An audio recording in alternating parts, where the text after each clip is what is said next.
नमस्कार मित्रांनो, साई मराठी ह्या चॅनलमध्ये तुमचे अगदी मनपूर्वक स्वागत आहे। लग्नाची बेडी या मालिकेच्या आजच्या भागामध्ये आता ही सिंधू या मधूला बोलते की मी पूजा केली त्याबद्दल सॉरी बरं का। तर ही मधुराणी बोलते की अगं फ्रेंड्समध्ये कुठे सॉरी बोलत असतात का? मला माहित आहे तू आईच्या मनाला समाधान मिळावं त्यासाठी ह्या सर्व गोष्टी करते, असे पण मधू ह्या सिंधूला बोलते। तुला ह्या सर्व गोष्टी करण्यामागे तुझी किती दमछाक होत असेल, असे पण आता ही मधुराणी या सिंधूला बोलते। त्यावर सिंधू बोलते की खरंच तुला माझी किती काळजी वाटते ग, असे पण ही मधुराणीला ही कृष्णा बोलते। त्यानंतर इकडे ही मधुराणी बोलते की खरोखर अगं फ्रेंड्स विचार करू लागते। आणि कसं आहे माहीत आहे का, आता हे बघ तू ह्या घरामध्ये माझी फ्रेंड म्हणून राहते, मग त्यामुळे मला तुझी काळजी वाटणारच ना, असे पण ही मधुराणी या कृष्णाला बोलते। त्यानंतर इकडे ही मधू बोलते की हे बघ तू माझी अगदी जवळची फ्रेंड्स आहे, त्यामुळे मी तुला एक गिफ्ट देण्याचं ठरवलं। तर आता ही कृष्णा खूप खुश होते आणि बोलते की कसलं गिफ्ट ग? त्यानंतर ही मधुराणी बोलते की तुझ्या त्या गोदामावशीला एक मुलगी दत्तक म्हणून पाहिजे होती ना, तीच दत्तक म्हणून मुलगी मी देण्याचं ठरवलंय, असे पण आता मधुराणी या कृष्णाला बोलते। ते ऐकून ही कृष्णा खूप खुश होते। तू आता असं समज की तुमचं सर्व काम झालं आहे असं समज, असे पण ही मधू या कृष्णाला बोलते। त्यानंतर इकडे आता मधू बोलते की अगं एक प्रॉब्लेम झालाय। तर आता ही कृष्णा विचारते की कसला प्रॉब्लेम ग? त्यानंतर आता ही मधुराणी ही बोलते की अगं आपल्यालाच उद्या तिकडे जायचं आहे आणि हे तू गोदामावशीला सांगू नको। त्यानंतर ही आता मधू बोलते की मी तुला प्रॉमिस करते की तू हे कुणाला सांगणार नाही। तर सिंधू बोलते की हो चल मी तुला पिंकी प्रॉमिस देते, असे म्हणत दोघी एकमेकीला प्रॉमिस देतात। इकडे मधू बोलते की चल मी तुझ्यासाठी छान अशी कॉफी बनवून घेऊन येते। आता मधू ही कॉफी बनवण्यासाठी इकडे किचनमध्ये जाते, तर सिंधू ही समोरच बसलेली असते। नंतर ही मधू तेथून उठून जाते, तर सिंधू आपल्या मनाशी बोलते की इतक्या सहजासहजी ही सावीला मला द्यायला कशी तयार झाली, हिचा त्यामागे काहीतरी प्लॅन नसेल ना, असे खूप विचार आता ह्या सिंधूच्या मनामध्ये येतात। त्याच वेळेस आता ही कृष्णा या राघवच्या रूममध्ये येते। आता राघवच्या रूममध्ये खूप काही या सिंधूच्या आवडीचे पदार्थ समोर टेबलवरती ठेवलेले असतात। आणि त्याच वेळेस मित्रांनो या सिंधूला आता या राघवची खूप आठवण येते, कारण ह्या अगोदर सुद्धा राघवने असे खूप काही वेळा या सिंधूला असे खूप काही पदार्थ बरोबर आणलेले असतात आणि तेव्हा मात्र राघव आणि सिंधू एकमेकांना ते भरवत असतात। हे सर्व काही क्षण आता या सिंधूच्या डोळ्यासमोर येतात। राघवच्या या रूममध्ये खूप काही बाउल सुद्धा बांधलेले असतात। हे सर्व सिंधू बघते, सिंधूला खूप आनंद होतो। त्यानंतर आता ही कृष्णा या सर्व काही पदार्थांच्या जवळ जाते। आता ह्या पदार्थांच्या आजूबाजूला खूप काही फुलांच्या पाकळ्या सुद्धा या राघवने टाकलेल्या असतात। त्यानंतर राघव आता या कृष्णाच्या पाठीमागून हळूच येतो आणि बोलतो की हे सर्व तुझ्यासाठी। तर सिंधू आता खूप विचार करत असते। नंतर आता सिंधूला जे काही लॉलीपॉप आवडत असतं ती लॉलीपॉप सुद्धा आता राघव घेऊन येतो आणि सिंधू समोर धरतो आणि बोलतो की सिंधू तुझ्या हे आवडीचं मी आणलंय। तेव्हा सिंधू ही राघवकडे बघते। आता हा राघव या सिंधूला बोलतो की खरोखर तुझं जसं माझ्यावर मनापासून प्रेम आहे तसं माझं सुद्धा तुझ्यावर अगदी मनापासून प्रेम आहे, असे सुद्धा राघव या सिंधूला सांगतो। आता हा राघव आपले दोन्ही हात बाजूला धरतो आणि या सिंधूला बोलतो की सिंधू मला तू आज सांग की तुझं प्रेम नाहीये माझ्यावर म्हणून। आणि त्याच वेळेस आता मित्रांनो सिंधू या राघवकडे खूप प्रेमाने बघत राहते, परंतु मधू ही दरवाजाबाहेर येऊन सर्व काही यांचं दोघांचं बोलणं गुपचूप ऐकत असते। तेवढ्यामध्ये सिंधूची नजर ही मधूवर जाते आणि तेव्हा सिंधू ही मधूला बघते आणि इकडे ही राघवच्या जवळ येऊन राघवच्या सणासन एक दोन कानाखाली देते। आता बिचारा राघव आपला गाल या सिंधू समोर उभा राहतो, तेव्हा मधू हे सर्व काही बघते। आता हे सर्व मधूला बघण्यासाठी सिंधूने केलेले असते। सिंधूला खूप वाईट वाटते। कृष्णा या राघवला बोलते की तुला किती वेळा सांगितलं माझ्या जवळ येण्याचा प्रयत्न करू नको, आपलं नातं फक्त पैशांपुरतंच मर्यादित आहे, त्यामुळे तू माझ्या जवळ येत जाऊ नकोस, असे पण आता ही कृष्णा राघवला बोलत असते आणि मधू सर्व काही बोलणं ऐकत असते। आता ही सिंधू बोलते की हे बघ लंबू मी तुझ्या आईची काळजी घेण्यासाठी इथे आले होते, परंतु तुझ्या डोक्यामध्ये आता फक्त लग्न कर असाच विचार चाललाय। तुला पुन्हा एकदा सांगते की मला तू आवडत नाहीये, त्यामुळे तू असं माझ्या पाठीमागे लागू नको आणि मला त्रास पण देऊ नको, असेही भडकलेली कृष्णा या राघवला बोलते। त्यावर राघव खूप रागाने कृष्णाकडे बघतो। राघव या सिंधूला बोलतो की तू किती नाटक केलं ना तरी माझं मन मला सांगतं की तू माझी सिंधूच आहे।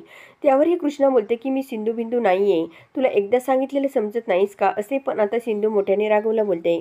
तू जेवढ्या लवकर तुझ्या डोक्यामध्ये घालशील ना ही कृष्णा आई सिंधू नाहीये तेवढं तुझ्यासाठी खूप चांगलं असेल, असे पण आता ही कृष्णा राघवला बोलते आणि तेथून जाऊ लागते।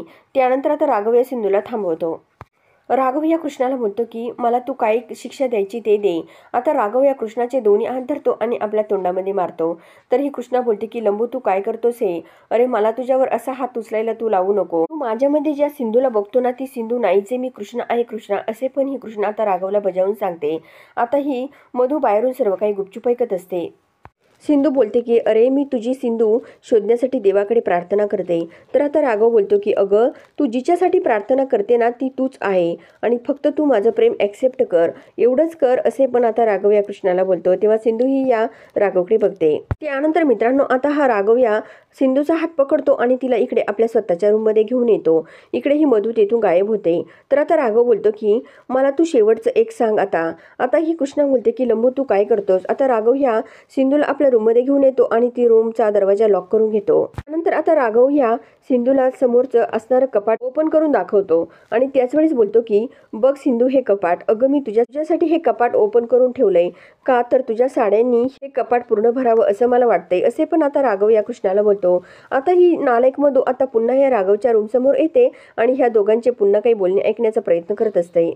राघव आता ह्या सिंधूचा हात धरून तिला टेबलच्या कप्प्याजवळ नेतो आणि बोलतो की बघ तुझा हा कप्पा, हा सुद्धा कप्पा तुझ्या सामानाची वाट बघतोय, अगं ह्या रूम मधील असणारी प्रत्येक जागा तुझी वाट बघते असे पण आता राघव या कृष्णाला बोलतो. तेव्हा कृष्णाही राघवकडे बघत राहते.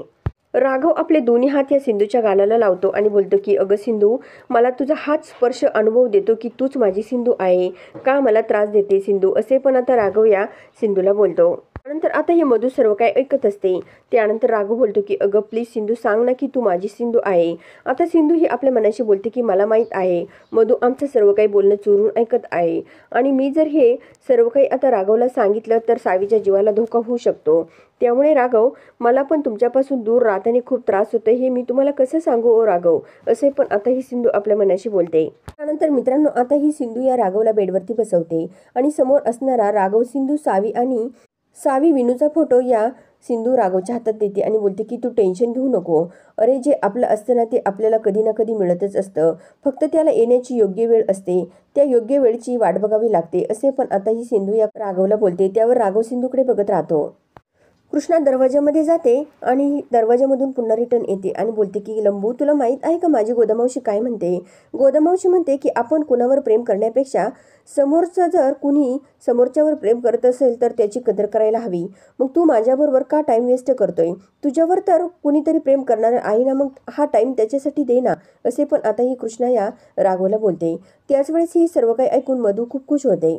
त्यानंतर हे सर्व ऐकून आता ही मधू आपल्या मनाशी बोलते की माझं राघववर प्रेम आहे हे कृष्णाला माहीत आहे, त्यामुळेच कृष्णा माझी बाजू घेऊन या राघवची समजूत काढते असे पण आता ही मधू आपल्या मनाशी बोलते आणि खूप खुश होते.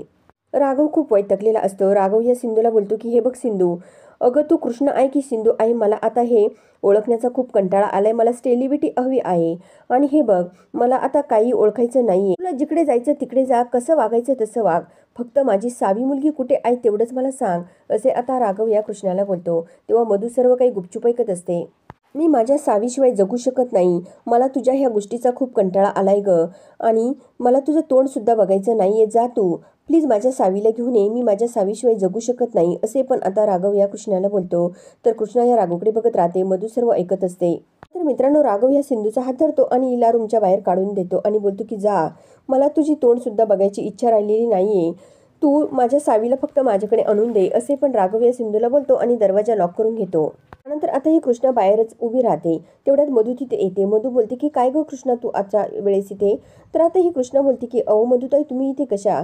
तर आता इकडे ही मधू बोलते की अगं मला ताण लागली होती, मी पाणी प्यायला चालले होते, परंतु मागाशी मी तुझं आणि राघवचं बोलणं ऐकलं असे पण आता ही मधू या कृष्णाला बोलते. नंतर मित्रांनो आता ही कृष्णा या मधूला बोलते की तू एकदा ती पोरगी दे, तू एकदा ती मुलगी दिली की आम्ही इथून लगेच मुंबईला जाणार, मी माझ्या सल्लूकडे जाणार, सल्लूला सांगणार मी तुझ्यावर प्रेम करते, माझ्याशी लग्न कर, तो जर नाही म्हणला तर मी डायरेक्ट जीव देणार असे पण आता ही कृष्णा या मधूला सांगते. त्यानंतर मित्रांनो उद्याच्या भागामध्ये आता ही सिंधू राघवच्या रूममध्ये येते आणि राघवला बोलते की हे बघा मी कृष्णा नाहीये, मी तुमची सिंधूच आहे, परंतु काय करणार, फक्त एक दिवस थांबा, एक दिवस नंतर आपली सावी आपल्याला मिळणार आहे, त्यानंतर मी तुम्हाला सर्व काही सांगेल, तोपर्यंत शांत राहा असे सिंधू आता या राघवला बोलते. तेव्हा राघव बोलतो की सावी कुठे आहे. तर सिंधू बोलते की ते मी तुम्हाला नंतर सांगेल. इकडे विनू आता आपल्या बाबांना बोलतो की बाबा आपल्या सावीला जर कुणी किडनॅप केलं असेल तर हो. तर आता हा राघव बोलतो की नाही बाळा प्लीज असं काही बोलू नको. तर मित्रांनो आता राघव बोलतो की सावी कुठे आहे, सावीचा शोध मला घ्यावाच लागेल. तर आता पुढे नेमकं काय काय घडणार हे बघण्यासाठी आपल्या साई मराठी ह्या चॅनलला नक्की सबस्क्राईब करा, लाईक करा आणि व्हिडिओ बघितल्याबद्दल धन्यवाद.